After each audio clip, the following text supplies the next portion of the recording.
Bulletin में सबसे बड़ी खबर पर है हमारी नजर, क्योंकि अरविंद केजरीवाल दिल्ली के मुख्यमंत्री को लेकर सुप्रीम कोर्ट का अहम फैसला किसी भी वक्त आ सकता है। मेरे साथ निधि और प्रतिमा भी मौजूद हैं। सबसे पहले यही बड़ी खबर हम आपके सामने रखने जा रहे हैं। केजरीवाल की अंतरिम जमानत पर दरअसल सुनवाई जारी है।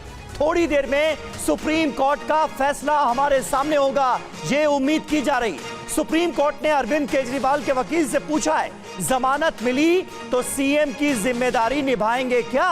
सुप्रीम कोर्ट ने कहा, मुकदमे की मेरिट पर बहस मत करिए, सिर्फ अंतरिम जमानत पर ही रहिए। ये सुप्रीम कोर्ट की बहुत अहम टिप्पणियां सामने आई हैं। केजरीवाल के वकील अभिषेक मनु सिंघवी उनकी तरफ से पक्ष रख रहे हैं। केजरीवाल किसी भी फाइल पर हस्ताक्षर नहीं करेंगे, यह भी सिंघवी की तरफ से कहा गया। और एक और बड़ी खबर इस मामले में आपको बता दें, जमानत पर केजरीवाल के वकील ने सुप्रीम कोर्ट में कहा है किसी फाइल पर साइन नहीं करेंगे। ये सिंघवी की तरफ से कहा गया। एससी में यानी सुप्रीम कोर्ट ने कहा है, आप ऑफिस गए तो व्यापक प्रभाव होगा, हम सरकार के काम में दखल नहीं चाहते, ये कहा सुप्रीम कोर्ट ने। और इस बीच अगली बड़ी खबर आपके सामने, चुनाव की वजह से अंतरिम जमानत पर विचार। सुप्रीम कोर्ट की ओर से यह भी साफ किया गया है, सुनवाई में चुनाव नहीं होता तो पूरी मेरिट पर बहस होती, तो ये साफ कर दिया गया है। चूंकि चुनाव है, दिल्ली में भी चुनाव होने हैं, पंजाब में भी होने हैं, ऐसे में इस पर अंतरिम जमानत पर विचार इसी वजह से किया जा रहा है।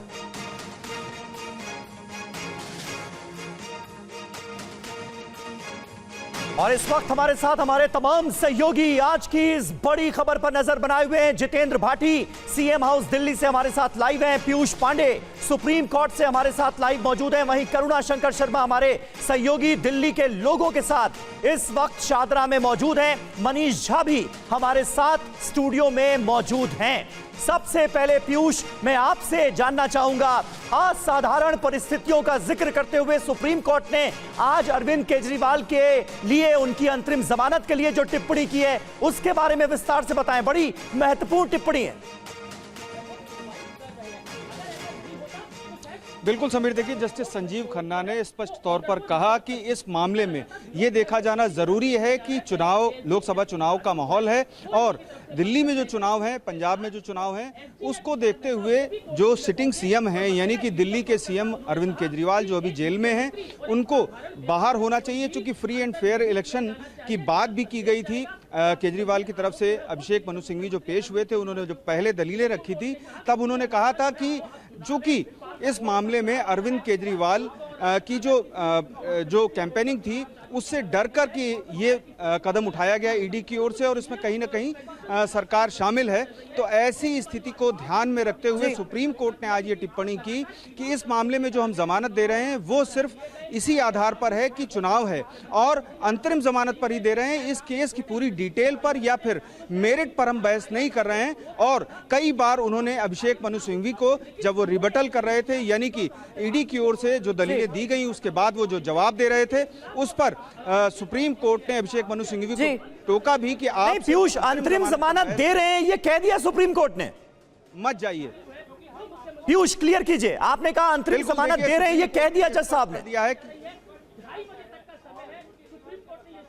बिल्कुल, सुप्रीम कोर्ट ने यह कह दिया कि जो स्थितियां हैं उसके आधार पर हम लोकसभा चुनाव के मद्देनजर, उनको कैंपेनिंग करने के मद्देनजर इस मामले में जमानत देंगे। हालांकि अभी वो रिबटल यानी कि जो ईडी की तरफ से कहा गया उसके बाद जो अभिषेक मनु सिंघवी केजरीवाल की तरफ से बोल रहे हैं उस पर वो सुनवाई कर रहे हैं। और जज साहब ने इसीलिए ये पूछा कि क्या आप अपनी कार्यालयी जिम्मेदारी यानी कि मुख्यमंत्री के तौर पर जो कार्यालय की जिम्मेदारी है वो निभाएंगे।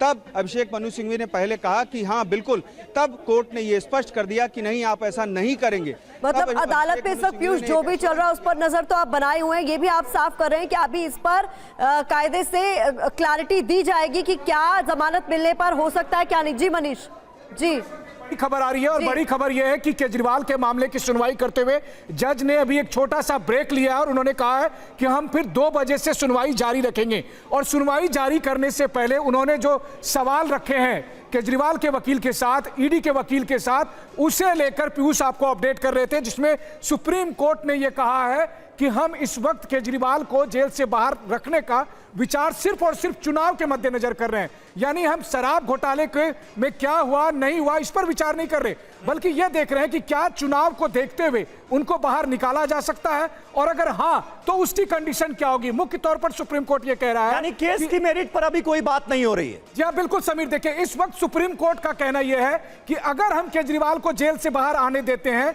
तो क्या यह संभव है कि वो मुख्यमंत्री के रूप में कोई ऑफिस ना जाए, वो फाइल पर साइन ना करें। तो उसमें केजरीवाल के वकील ने यह गारंटी दी है, यह बात कहा है कि हम बयान देते हैं कि हम कोई फाइल पर साइन नहीं करेंगे अगर उन फाइलों को इस आधार पर एलजी साहब मना नहीं कर देते कि इसमें सीएम का साइन नहीं है, लेकिन हम ऐसा कोई अपना एडमिनिस्ट्रेटिव कामकाज नहीं करेंगे। तो एक बार फिर हम आपको बता दें, संविधान के अनुच्छेद 142 के तहत सुप्रीम कोर्ट को यह अधिकार है कि वो न्याय के हित में कोई भी बड़ा फैसला दे सकती है। और आज सुप्रीम कोर्ट का मानना यह है कि यह एक स्पेशल केस है। यह स्पेशल केस इसलिए है क्योंकि अभी देश में चुनाव चल रहे हैं और वो दिल्ली के मुख्यमंत्री हैं। तो क्या दिल्ली के चुने हुए मुख्यमंत्री को चुनाव के मद्देनजर यह अंतरिम राहत दी जा सकती है या नहीं, सुप्रीम कोर्ट इस पर विचार कर रही है। लेकिन इसमें भी उन्होंने ब्रेक ले लिया। 2 बजे के बाद वो ईडी का पक्ष एक बार फिर से रखेंगे, और जहां पर कि ईडी की तरफ से लगातार ये बात कही जा रही है कि सीएम हो या आम आदमी हो, कोई भेद नहीं होना चाहिए। ये बड़ी खबर आपने जो बताई, एक बार अपने दर्शकों को ब्रीफ कर देते हैं कि 2 बजे ईडी के वकील बाकी दलील रखेंगे। इस वक्त की बड़ी खबर है, यानी ब्रेक लिया गया है और 2:30 बजे माना जा रहा है कि सुप्रीम कोर्ट फैसला सुना सकता है। इस वक्त का अपडेट ये है कि 2 बजे ईडी के वकील बाकी दलीलें रखेंगे। ईडी के वकीलों ने दलील अब तक रखी है। करुणा शंकर शर्मा इस वक्त शाहदरा इलाके में है, दिल्ली की जनता के साथ मौजूद है। करुणा, बहुत स्ट्रॉन्ग ग्राउंड जो है सुप्रीम कोर्ट में रखा गया है कि चुनाव की वजह से इस बात के लिए विचार किया जा सकता है अंतरिम जमानत को लेकर केजरीवाल की। जनता क्या कह रही है? आप जनता के बीच लगातार मौजूद हैं। बिल्कुल, और इस पर देखिए, बिल्कुल जो इस पर सुनवाई चल रही है उस पर तो लगातार हम अपडेट दे रहे हैं, लेकिन यहाँ पर जहाँ शाहदरा इलाके में नॉर्थ ईस्ट दिल्ली लोकसभा इलाका है, यहाँ पर जनता क्या सोचती है अरविंद केजरीवाल को अगर अग्रिम जमानत मिलती है या फिर नहीं, इस पूरे मसले पर अभी इस वक्त अरविंद केजरीवाल के अग्रिम जमानत को लेकर सुप्रीम कोर्ट में सुनवाई चल रही है। उनको बाहर आना चाहिए या फिर नहीं, इस पर आप क्या सोचते हैं? देखिए, आज दिल्ली का शेर बाहर आ रहा है और दिल्ली का शेर के बाहर आने से देखिए फैसला 2:30 बजे के आसपास आएगा, लेकिन आप क्या सोचते हैं, क्या अरविंद केजरीवाल को जेल से बाहर आना चाहिए? शेर बब्बर शेर बाहर आ रहा है और चूहे डरने लगे हैं और चूहे की सरसराहट होने लगे। और केजरीवाल जी जानबूझकर नरेंद्र मोदी ने अंदर करा था, अब उनके पास कोई ऐसा कानून। आपको लग रहा है जानबूझकर किया था? आपको भी ऐसा? मोदी का काम क्या है? मोदी का काम ये है जो उस पे हावी पड़ता है उसको वो अंदर कर देता है। चल अंदर दम है तो डट के मुकाबला कर और इलेक्शन लड़, खड़े होके लड़, शेर बाहर आएगा शेर। चलिए ठीक है, बोल रहे भाई जानबूझकर अंदर भेजा था। आज बड़ी अहम सुनवाई चल रही है, आप बताइए क्या अरविंद केजरीवाल जेल से बाहर आने चाहिए नहीं आने चाहिए, बताओ जनता क्या?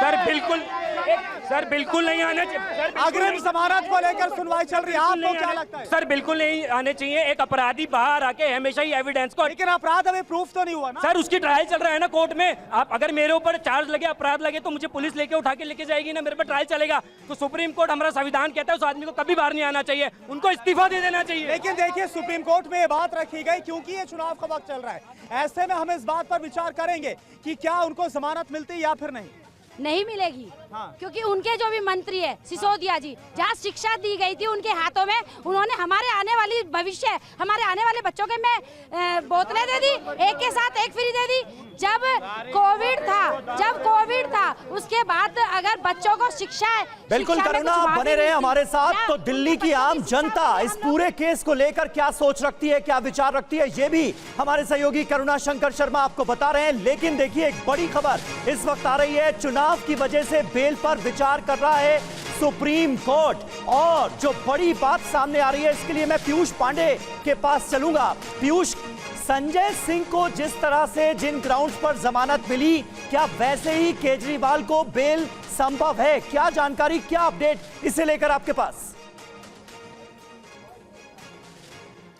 बिल्कुल, देखिए समीर, इस मामले में सुप्रीम कोर्ट ने स्पष्ट कर दिया है कि सिर्फ अंतरिम जमानत पर ही वो सुनवाई कर रही है और वो इस मामले में केस की मेरिट पर नहीं जा रही है। और यही स्थिति संजय सिंह के मामले में थी, जब सुप्रीम कोर्ट ने मेरिट पर ना जाकर के, यानी कि पीएमएलए एक्ट के सेक्शंस पे ना जाकर के जमानत पर गौर न करते हुए सीधे तौर पर अंतरिम जमानत पर गौर किया था और जमानत दी थी। इस मामले में भी सुप्रीम कोर्ट ने, चूंकि चुनाव हैं दिल्ली में और अरविंद केजरीवाल सिटिंग सीएम हैं, इन आधारों पर गौर करते हुए पीएमएलए के जो सेक्शंस हैं उन पर ना जाकर के सीधे तौर पर सिर्फ अंतरिम जमानत पर इस मामले में दोनों पक्षों को दलीलें पेश करने के लिए कहा। इस पर एसजी ने काफी नाराजगी भी जताई और इसके बाद अभिषेक मनु सिंघवी ने भी जब पक्ष रखा तब सुप्रीम कोर्ट ने स्पष्ट कर दिया कि आप मेरिट पर मत जाइए, आप सिर्फ अंतरिम जमानत पर रहिए।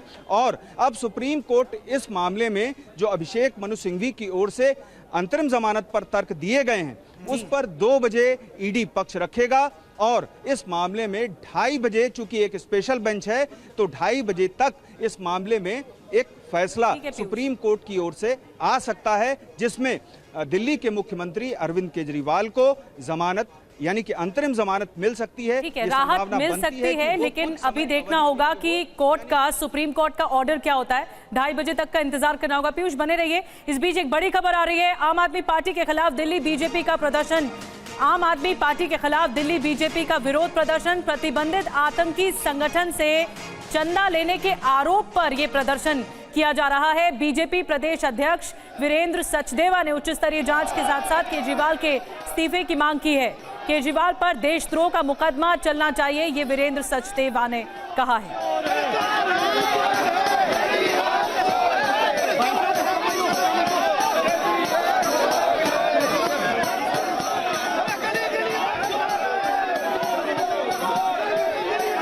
आपको दिखा रहे हैं कि बीजेपी प्रदर्शन कर रही है देश की राजधानी दिल्ली में। और दरअसल जो कल खबर सामने आई थी, आतंकी संगठन से चंदे के आरोप के तहत बीजेपी ने आरोप लगाए हैं आम आदमी पार्टी पर और वीरेंद्र सचदेवा के अगुवाई में ये प्रदर्शन चल रहा है, जहां पर आप देख रहे हैं पुलिस कंट्रोल कराने की कोशिश तो कर रही है, लेकिन सैकड़ों की तादाद में बीजेपी के कार्यकर्ता यहां पर मौजूद हैं जो आम आदमी पार्टी के खिलाफ प्रदर्शन कर रहे हैं। 3 तस्वीरें एक साथ हम आप तक पहुंचा रहे हैं। सड़कों पर है और आम आदमी पार्टी के मुख्यालय पर कूच करने की कोशिश कर रहे हैं बीजेपी के तमाम कार्यकर्ता। इस बार जो मुद्दा है वो मुद्दा है प्रतिबंधित आतंकवादी संगठन से फंडिंग का, जिसका आरोप लगाते हुए एलजी ने एनआईए से इसकी जांच कराने की मांग की है। और आप तस्वीरें यहां पर देख सकते हैं कि तमाम बीजेपी के कार्यकर्ता हैं जो कि सुरक्षा घेरा को पार करके आम आदमी पार्टी के मुख्यालय तक पहुंचना चाहते हैं। यहां पर भारी संख्या में दिल्ली पुलिस और अर्धसैनिक बलों की तैनाती भी की गई है और यहां पर एक हल्की झड़प बीजेपी के कार्यकर्ताओं और सुरक्षा कर्मियों के बीच देखने को यहां पर मिल रही है, क्योंकि तमाम जो बीजेपी दिल्ली प्रदेश के कार्यकर्ता यहां पर पहुंचे हैं वो आम आदमी पार्टी के कार्यालय तक पहुंचकर अपना विरोध प्रदर्शन जताना चाहते हैं और सुरक्षा कर्मी उन्हें लगातार रोक रहे हैं। कई लेयर की सिक्योरिटी बैरिकेडिंग यहां पर लगाई गई थी। एक सुरक्षा बैरिकेडिंग को तोड़ते हुए भाजपा के तमाम कार्यकर्ता इस जगह तक पहुंचे और यहां से मात्र चंद मीटर की दूरी पर आम आदमी पार्टी का मुख्यालय है। हालांकि उससे पहले भी सिक्योरिटी बैरिकेडिंग जो है वो लगाई गई है, बीच में वाटर कैनन भी यहां पर डिप्लॉय किए गए, लेकिन इसके बावजूद लगभग 500 की संख्या में जो बीजेपी दिल्ली प्रदेश के कार्यकर्ता पहुंचे हैं वो लगातार अपना विरोध प्रदर्शन करते हुए आगे बढ़ने की कोशिश कर रहे हैं। हालांकि अभी तक सुरक्षा कर्मियों ने उन्हें इस घेरे तक ही रोक रखा है। ये विरोध प्रदर्शन जो है वो अरविंद केजरीवाल और आम आदमी पार्टी के खिलाफ है। उनके ऊपर आरोप है कि उन्होंने प्रतिबंधित आतंकी संगठन से लगभग 125 करोड़ रुपए का चंदा लिया और उसका इस्तेमाल उन्होंने चुनावों में किया। इस आरोप के सामने आने के बाद बीजेपी लगातार हमलावर है। हालांकि आम आदमी पार्टी अपना बचाव कर रही है। उनका कहना है कि ये झूठे आरोप बीजेपी के द्वारा उन पर लगाए जा रहे हैं, लेकिन अब जो तस्वीर सामने आ रही है। और इस बीच देखिए एक और बड़ी खबर आ रही है, ईडी की ओर से जमानत से गलत परिपाटी बनेगी, ये बात कोर्ट के सामने रखी गई है। एक नेता को अलग रियायत क्यों, ये सवाल भी इस दौरान पूछा गया है। सुप्रीम कोर्ट ने हालांकि ये कहा है कि आज 2:30 बजे तक ही बेंच बैठेगी और ये असाधारण स्थिति है ये भी साफ कर दिया गया। ऐसे में क्या होगा इस पर सभी की निगाहें टिकी हुई है। पीयूष पांडे लगातार हमारे साथ कोर्ट से ही जुड़े हुए हैं। पीयूष, इस पूरे मामले में एक चीज तो साफ है कि ईडी की तरफ से अब तक कोशिश यही की जा रही है कि जमानत पर बाहर ना आए अरविंद केजरीवाल।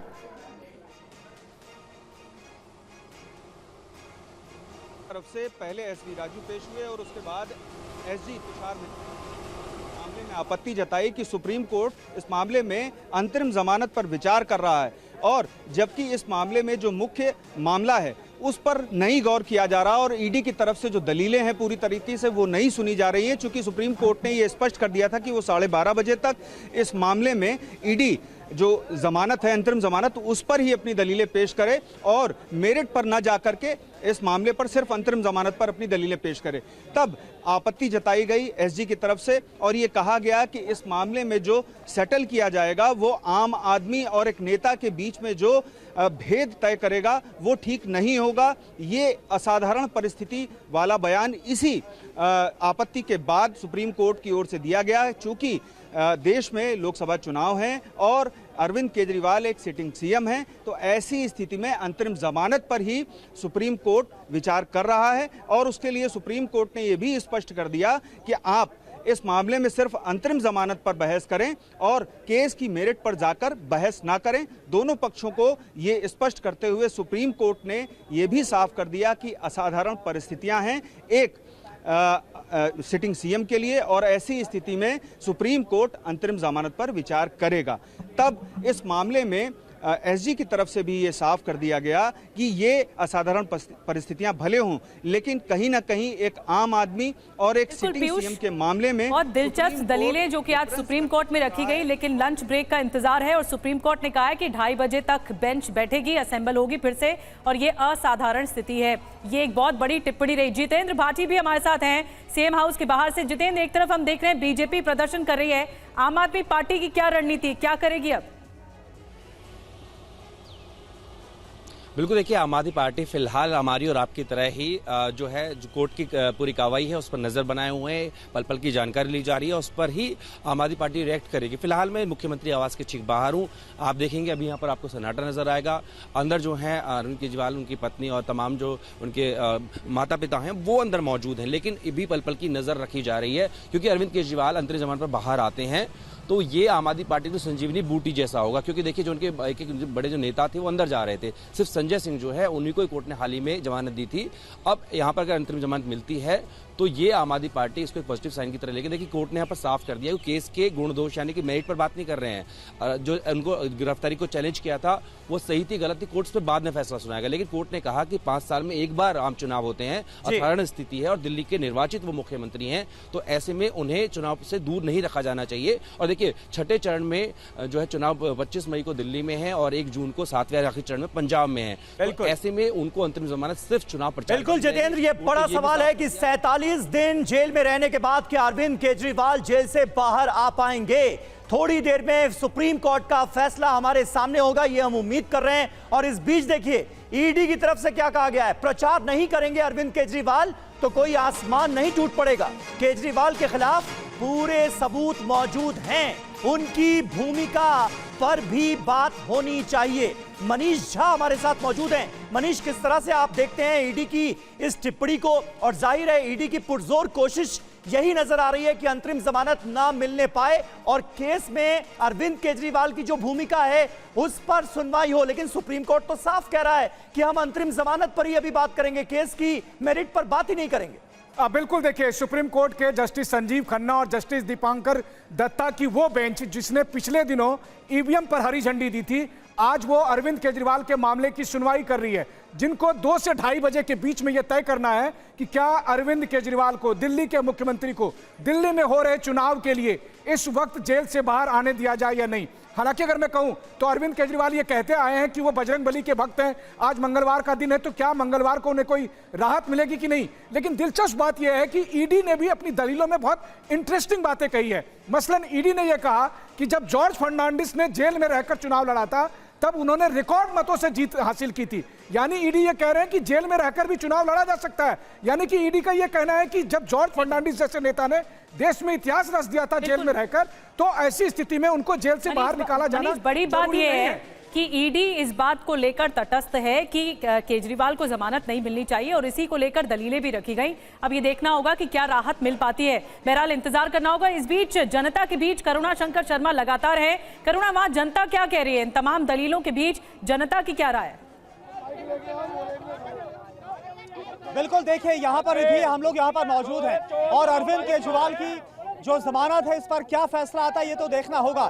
लेकिन इन सब के बीच देखिए ईडी की तरफ से ये कहा गया है, मेरी बात सुनिए आप, ईडी की तरफ से ये कहा गया है कि अगर अरविंद केजरीवाल बाहर नहीं आते हैं तो कोई एक सेकेंड नारेबाजी मत करिए। ईडी की तरफ से ये कहा गया है कि अगर अरविंद केजरीवाल बाहर नहीं आते तो कोई आसमान नहीं टूट पड़ेगा। क्या बोलेंगे आप? देखिए, केजरीवाल बाहर आए ना आए उससे फर्क नहीं पड़ता, क्योंकि चुनाव है, ये एमपी का चुनाव है और इनके पास आम आदमी के पार्टी के पास तो कोई कैंडिडेट ही नहीं था और कांग्रेस के पास भी कोई कैंडिडेट नहीं था। बाहर चलाए उसको, और वो भी वो व्यक्ति है जिसने जेएनयू में नारे लगाए थे 12-13 टुकड़े होंगे। नहीं, मैं ये बोल रहा हूँ आज जो अहम सुनवाई चल रही है 2:30 बजे तक फैसला आ सकता है जमानत को लेकर। क्या आपको लग रहा है इसमें? नहीं आना चाहिए, नहीं आना। ऐसा क्यों बोल रहे हैं? क्योंकि उन्होंने भ्रष्ट किया है दिल्ली में, भ्रष्टाचार किया है। जी चलिए, बहुत बहुत शुक्रिया करुणा, बने रहिएगा आप हमारे साथ और जैसे ही फैसला आता है सुप्रीम कोर्ट का हम वापस इस खबर का रुख करेंगे। जी हां, मॉस्को में जबरदस्त हलचल है, भव्य तैयारियां की गई हैं पुतिन के शपथ ग्रहण की। एक बार फिर राष्ट्रपति पद पर आसीन होने जा रहे हैं व्लादिमीर पुतिन, लेकिन यूक्रेन के विजय दिवस के तौर पर भी इसे देखा जा रहा है। आखिर क्यों, बताएंगे आपको। मनीष झा भी मेरे साथ मौजूद हैं। इस बीच एक बड़ी खबर है, रूस ने फ्रांस के राजदूत को समन किया है। फ्रांस के राजदूत को रूस की चेतावनी, फ्रांस से सेना भेजने के मुद्दे पर मांगा गया है जवाब। फ्रांस के सेना भेजने पर रूस एक तरह से धमकी देता हुआ नजर आ रहा है। फ्रांस ने सेना भेजी तो सर्वनाश हो जाएगा, यह कहा गया है रूस की तरफ से। और एक और बड़ी खबर है, फ्रांस के राष्ट्रपति इमैनुअल मैक्रोन की देखिए सफाई आई है। रूस के खिलाफ युद्ध में हम शामिल नहीं हैं, रूस में सत्ता परिवर्तन की हमारी कोई कोशिश नहीं है। यूक्रेन के समर्थन में यूरोपियन यूनियन के तमाम देश हैं, ये कहा है मैक्रोन ने, लेकिन रूस में सत्ता परिवर्तन की फ्रांस की कोई कोशिश नहीं है, ये क्लियर किया है मैक्रोन ने। और अगली बड़ी खबर, शपथ से पहले व्लादिमीर पुतिन का बड़ा बयान आ गया है। रूस पर आर्थिक प्रतिबंध का कोई असर नहीं, रूस की अर्थव्यवस्था वैश्विक अर्थव्यवस्था की तुलना में और बड़ी है, यूरोपियन यूनियन से बेहतर रूस की अर्थव्यवस्था, ये कह रहे हैं व्लादिमीर पुतिन। और उधर बेलगोरोद से खबर है, बेलगोरोद में यूक्रेन का हमला नाकाम कर दिया गया है। रूस ने यूक्रेन के ड्रोन हमले को फेल कर दिया है। यूक्रेन के 2 ड्रोन्स को हवा में ही तबाह कर दिया गया। ये देखिए कैसे।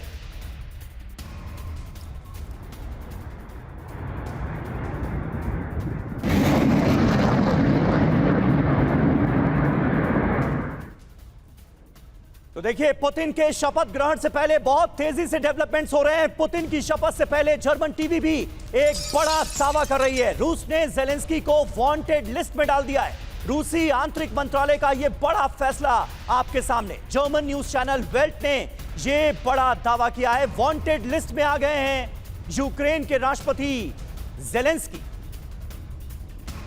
तो रूसी आंतरिक मंत्रालय की तरफ से यह बहुत बड़ा फैसला लिया गया है, वांटेड लिस्ट में डाला गया है जेलेंस्की को।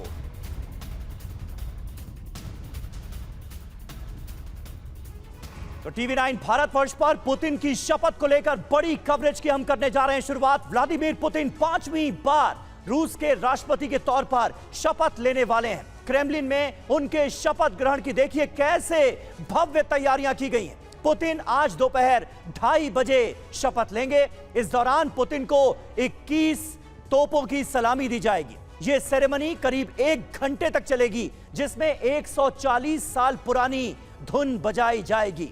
इस दौरान राष्ट्रपति 1498 से चली आ रही परंपरा का निर्वहन करते हुए चर्च में प्रार्थना करेंगे, जहां उनकी लंबी उम्र की कामना भी की जाएगी। पुतिन की 5वीं बार की ये जो ताजपोशी है, इसके लिए आप इन तस्वीरों को देखकर अंदाजा लगा सकते हैं कि कैसी भव्य तैयारियां मॉस्को में की गई हैं। वहीं पुतिन के शपथ ग्रहण से पहले अमेरिका ने देखिए क्या ऐलान किया है। शपथ ग्रहण में शामिल नहीं होगा अमेरिका का कोई भी रिप्रेजेंटेटिव। मार्च में हुआ चुनाव स्वतंत्र और निष्पक्ष नहीं था। ये अमेरिका ने एक बार फिर अपना स्टैंड क्लियर किया है रूस में हुए चुनावों को लेकर, जिसमें कहा गया है कि मार्च में जो चुनाव कराए गए वो स्वतंत्र और निष्पक्ष नहीं थे, फ्री और फेयर नहीं थे।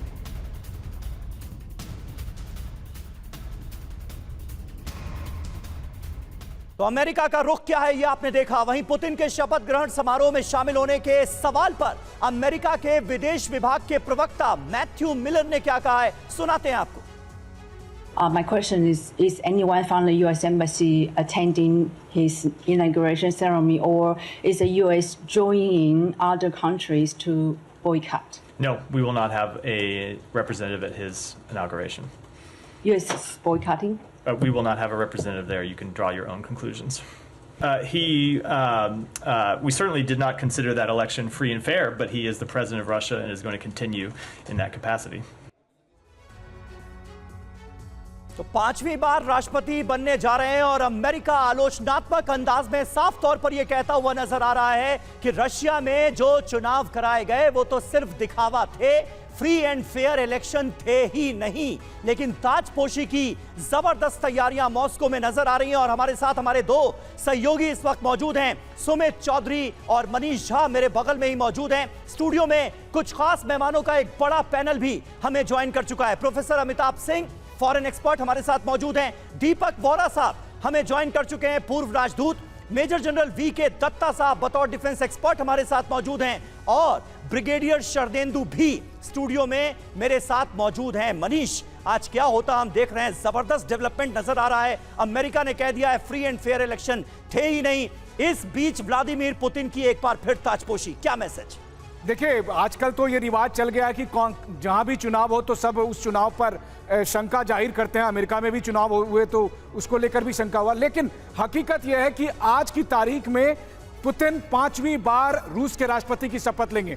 अब बीते 4 बार के जो उनके कार्यकाल में उन्होंने जो बोया था, पांचवी बार के कार्यकाल में उनको काटने का वक्त आया है। अब उन्होंने क्या बोया था, क्या काटने का वक्त आया, ये तो आने वाले समय में पता चलेगा। लेकिन अपने शपथ ग्रहण से 24 घंटे पहले उन्होंने जो आदेश दिए वो अपने आप में बेहद निर्णायक है। जैसे जेलेंस्की को वांटेड लिस्ट में रख लेना, जैसे उन्होंने रूसी सेना को कहा कि न्यूक्लियर ड्रिल शुरू करो, जैसे वो लगातार कह रहे हैं कि नाटो के साथ खतरा है, रूस के अस्तित्व का खतरा है, और सबसे बढ़कर पुतिन ये सपना देखते हैं कि रूसी साम्राज्य का जो वो पुराना गौरव है वो एक बार फिर हासिल होगा। तो मुझे लगता है अब से कुछ देर के बाद जब वो पांचवी बार राष्ट्रपति पद की शपथ लेंगे तो रूस के उसी गौरव को आगे बढ़ाने की बात करेंगे। बिल्कुल, दीपक वोरा साहब भी हमारे साथ मौजूद हैं, उनका भी हम रुख करेंगे। लेकिन उससे पहले एक अहम खबर देखिए आ गई है। शपथ से पहले नाटो के सैन्य प्लान पर भड़क गया है रूस। पुतिन की शपथ से पहले रूस की बहुत बड़ी धमकी, क्रेमलिन प्रवक्ता दिमित्री पेस्कोव की विस्फोटक धमकी आप इसे मान सकते हैं। फ्रांस, ब्रिटेन और अमेरिका के खिलाफ जंगी तैयारी को लेकर रूस ने कहा यूक्रेन सेना भेजी तो नाटो को बर्बाद कर देंगे। वोरा साहब, इतना जबरदस्त, इतना अग्रेसिव रुख रशिया का, ये क्या बता रहा है? सर, आभारी हूँ, बहुत अच्छा लगता है जब आपके साथ आपके चैनल पर होता हूँ। आपसे नहीं बल्कि बाकी जो विशेषज्ञ हैं मेरे साथ स्टूडियो में, उनकी जानकारी मुझसे कहीं ज़्यादा, उनसे सीखता हूँ। उस इलाके में मैं काफ़ी देर रहा हूँ, राजदूत रहा हूँ। मैं आपसे ये कहना चाहता हूँ सर कि आप अग्रेसिव स्टांस जिसको कह रहे हैं रशिया का, रशिया इज़ फाइटिंग ऑल्सो, जिस तरह इजराइल कर रहा है, इन सम वेज फॉर सर्वाइवल, क्योंकि हर तरफ से उसे घेरने की कोशिश की जा रही थी। इतना आपको बता देता हूँ कि पुतिन साहब ने 3 चीज़ें वापस कर दी हैं रूस को, जो भारत इस समय जिस स्थिति में है। Sometimes people compare him with prime minister Narendra Modi. उसने क्या लौटाया रूस को? आत्मविश्वास, आत्मसम्मान, आत्मनिर्भरता। तो आज उनका आत्मविश्वास इतना हाई है कि ये यूरोप स्वीकार नहीं कर पा रहा कि ये एक शेर खड़ा है वहाँ। आपको मालूम है यूरोपियन पार्लियामेंट ने बोला हम उसकी इलेक्शन को रिकॉग्नाइज नहीं करते। अरे टाइगर, आपने इलेक्ट किया उसको, कौन होते हो आप नॉट रिकॉग्नाइज करने वाले? अमेरिका ये भी कह रहा है, अब रूस भी यही कहेगा जब वो जो भी इलेक्शन होने वाली है अमेरिका, हम इसको रिकॉग्नाइज नहीं करते। आप कौन है? लोगों ने चुना है। ठीक है सर, वक्त हमारे पास कम है, एक एक टिप्पणी सबसे ले लेते हैं। दत्ता साहब, किस तरह से आप देखते हैं नाटो वर्सेस रशिया में जंग के आसार किस कदर नजर आते हैं? कुछ लोग तो यहां तक कह रहे हैं कि काउंटडाउन शुरू हो चुका है। देखिए, ऐसा है कि नाटो कभी भी डायरेक्टली इन्वॉल्व नहीं होगा रूस के साथ, और रूस ने पहले ही वार्निंग दे रखी है नेटो को कि अगर तुम्हारे ट्रुप्स फिजिकली यूक्रेन के अंदर आके रशिया के खिलाफ जंग में शामिल होते हैं तो वो एक उसकी रेड लाइन क्रॉस हो जाएगी और वो उसके बाद कभी भी किसी भी वक्त किसी भी नेटो मुल्क के ऊपर हमला कर सकता है।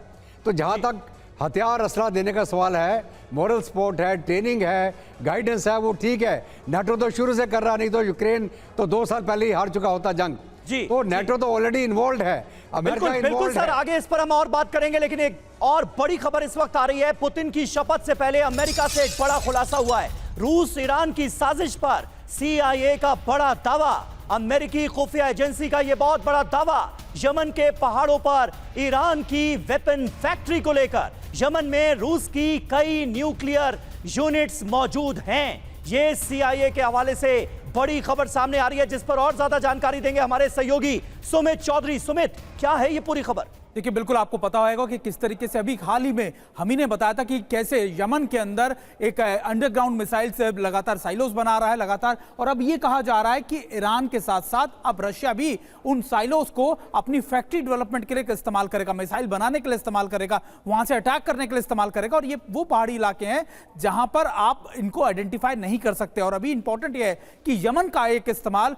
खासतौर पर ना सिर्फ ईरान बल्कि अब रशिया भी एक प्रॉक्सी के तौर पर कर रहा है, और रशिया का मकसद है कि को लंबे समय तक चलाते रहना, क्योंकि अमेरिका के शिप्स को टारगेट करना है, यूरोप के शिप्स को टारगेट करना है। तो ऐसे में यमन की ये फैसिलिटीज एक बड़ा आप कह सकते हैं मददगार साबित होगी, ना सिर्फ ईरान के लिए बल्कि रशिया के लिए भी। ठीक है, ब्रिगेडियर शरदेंदु भी हमारे साथ मौजूद हैं। शरदेंदु जी, क्या जो जंगी चिंगारियां सुलगती हुई दुनिया के कई हिस्सों में इस वक्त नजर आ रही है, पुतिन की 5वीं बार की ताजपोशी के बाद इसमें कुछ शांति आपको दूर दूर तक नजर आ रही है, या फिर हालात और भड़कते हुए आप देखते हैं? देखिए, ये जो 5वीं बार शपथ ले रहे हैं राष्ट्रपति की, पुतिन साहब को अपने मकसद जो इन्होंने एम सेट किया था उसको परसू करने की जरूरत है। यूक्रेन का काम अभी भी अनफिनिश्ड है। ईरान, यमन, लेबनान, सीरिया और इराक के कुछ इलाकों में जिस तरीके का उनका डोमिनेंस है उसको और पुख्ता करने की जरूरत है। एक जो वर्ल्ड ऑर्डर में एक अपनी अहम भूमिका जो रूस की है उसको और पुख्ता करने की जरूरत है। तो रूस को इस समय अपने पोजीशन को और कंसोलिडेट करने की जरूरत है। एक तरफ देखिए नाटो उनकी तरफ पूरी तरह अगेंस्ट होता जा रहा है। फ्रांस के विदेशी ट्रूप्स भी देखिए यूक्रेन में डिप्लॉयमेंट शुरू हो गया है, तकरीबन 100 की संख्या में वहां पे पहुंच गए हैं। यूके ने भी लॉन्ग रेंज मिसाइल और डीप स्ट्राइक एयरक्राफ्ट देने की संभावनाएं जताई। तो अगर बिल्कुल सही बात है, तैयारियां जो हैं वो भयावह साफ तौर पर नजर आती हैं, आने वाले वक्त के लिए इशारा करती दिखती हैं। अमेरिकी राष्ट्रीय खुफिया निदेशक इस बीच देखिए चेतावनी क्या दे रहे हैं। अमेरिकी राष्ट्रीय खुफिया निदेशक एवरिल हेंस का बयान, रूस सैन्य सफलता की ओर बढ़ रहा है, चीन की मदद रूस को विजय दिला रही है। रूसी मीडिया प्रतिष्ठान RT के हवाले से ये बड़ी खबर सामने आ रही है, कैसे एनालाइज करेंगे अमिताभ जी? जो जिस हिसाब से चीन, फ्रांस और जितने भी अन्य राज्य हैं जो रूस के समर्थन में खड़े तो नहीं दिख रहे हैं, लेकिन कहीं ना कहीं ये जरूर चाहते हैं कि रूस इस वॉर को एक कंक्लूसिव फेज में ले जाए। लेकिन जिस तरह के इंडिकेशंस अमेरिका बार बार दे रहा है कि जितनी भी सॉफ्टवेयर है या छोटे इक्विपमेंट्स है या माइक्रो प्रोसेसर्स है वो चाइना रूस को बदस्तूर सप्लाई कर रहा है। वो रॉकेट में भी इस्तेमाल किए जा सकते हैं, वॉशिंग मशीन में भी इस्तेमाल किए जाते हैं। तो इस तरह के रिपोर्ट्स, हालांकि अब तक चीन ने बड़े स्पष्ट शब्दों में कहा कि वो किसी भी तरह से उनके साथ आर्म्स अग्रीमेंट में नहीं है या उनको आर्म्स सप्लाई नहीं कर रहा है, लेकिन वेस्ट ये प्रूव करने पे लगा हुआ है पुरजोर तरीके से कि चाइना भी एक पार्टी है इस युद्ध में, जो कि बिल्कुल सही नहीं है।